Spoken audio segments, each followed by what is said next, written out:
believers, I want to highlight the following, which I've already highlighted before often, but I need to repeat it.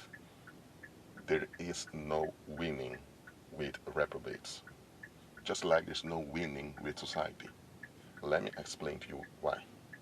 If you would operate in a narcissistic form of self-preservation, you shouldn't be in self-preservation anyway, which is a survival mode. A survival mode should only be in if there's imminent danger. For example, you're hiking and suddenly there's an earthquake, or you're in a mall and suddenly people come up with guns to want to rob the place. Only when there's imminent danger, only then should you be in a survival mode. And a survival mode should only last for a very short time, because a survival mode is not good for your body nor for your mind.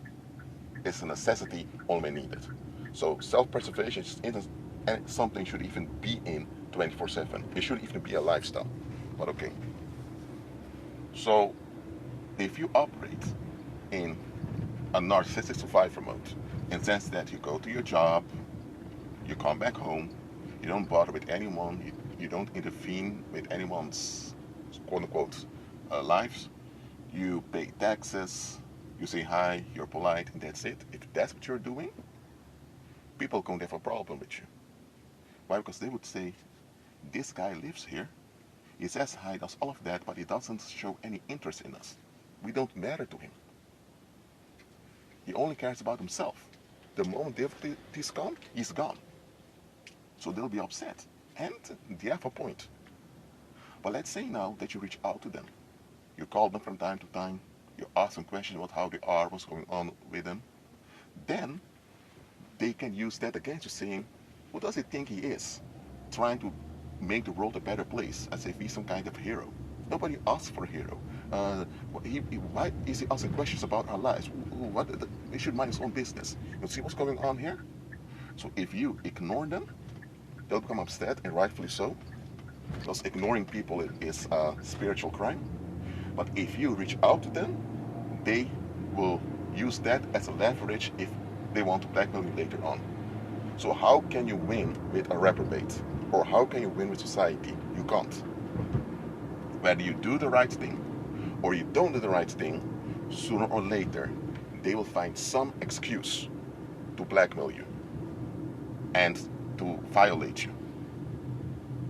So society will always demand the following two sacrifices from you.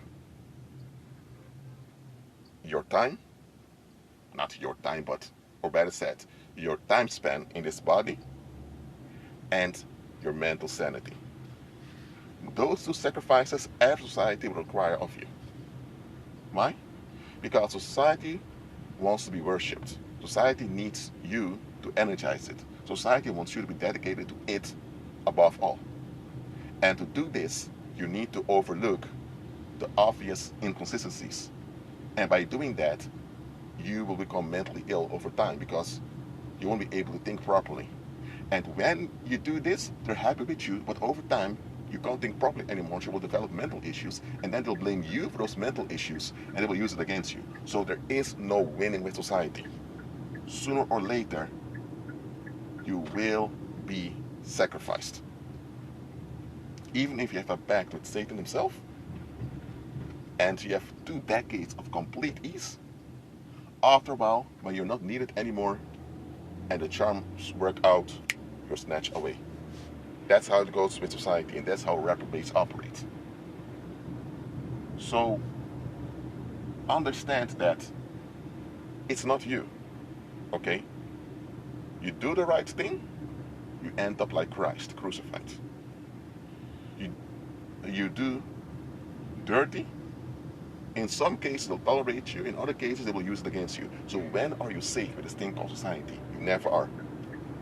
That's why pagans use charms. That's why experienced pagans, because you have pagans out there who are quite new into paganism, and they still have some of those societal ways of thinking, like enforcing boundaries, self-defense, self-respect, and all of that. But pagans are experienced. They throw away all those toxic defense mechanisms, and they rely on charms completely. And it works for them.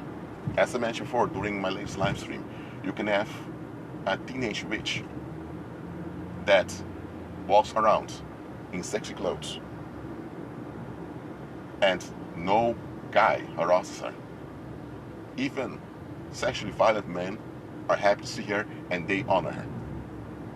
What's going on?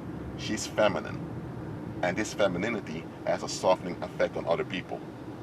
And the reason she can be so feminine is because she has a paranormal cover that keeps all bad things at a distance.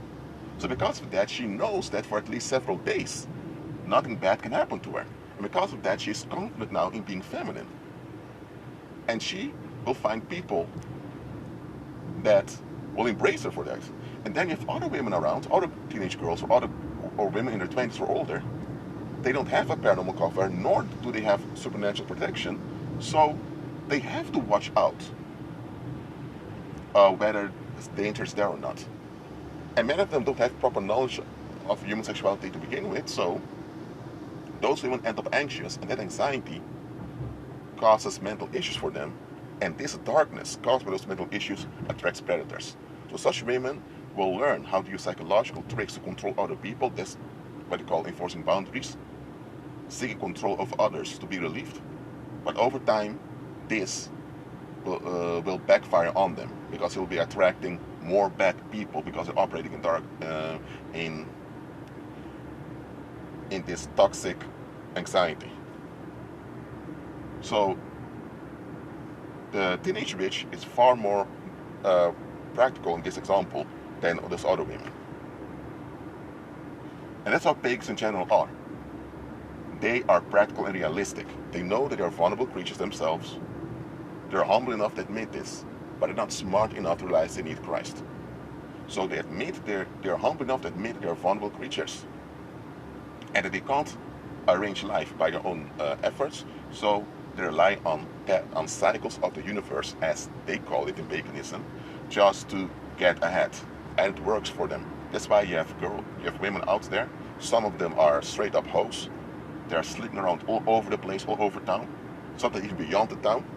And never do they get sexually transmitted diseases, and never are they the target of jealous exes that want to kill them or stalk them, whatever. Why? Because they are charmed. But then you have other women who are not sleeping around, and they are more likely to be victimized or be taken out. But those women without any cover, they're the ones relying more on toxic defense mechanisms than ever, endangering themselves even more. So pagans know how to deal with worldlings, even though they are of the world themselves. But I've noticed that many believers don't know how to deal with worldlings.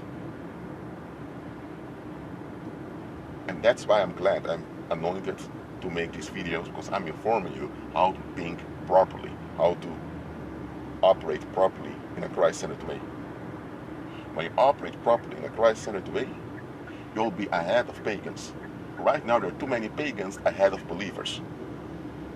And then the world's thinking, how can those pagans who worship those weird gods be ahead of the ones serving the true God?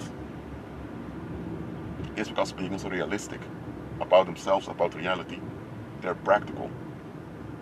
They're deceived, but they're still practical. And despite being deceived, they are powerful in what they do. And what they do has side effects on them. Because remember, charms expire. So they're under a threat always that if the charm expires suddenly, they're finished. So no pagan is secured. I've already made a video explaining this. Actually several, but I made one entitled Secured Pagans Don't Exist. Check it out. So listen, believer. Be realistic. Do not be proud. Don't hold on to defense mechanisms that God does not endorse. God doesn't even want you to have defense mechanisms because He's your defense.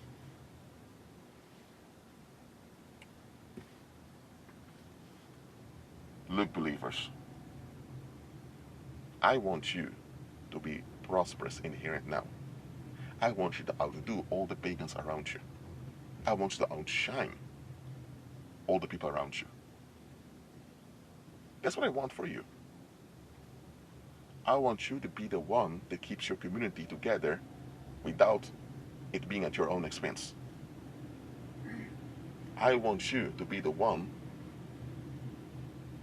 that benefits your community, but not in the sense that you are the scapegoat and people drain you, but that you're the one shutting down violence.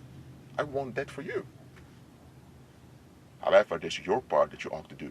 When just walking by faith, walking in obedience, that means unlearning all ways of relating to stuff that are not Christ-centered. So do it. Be at peace.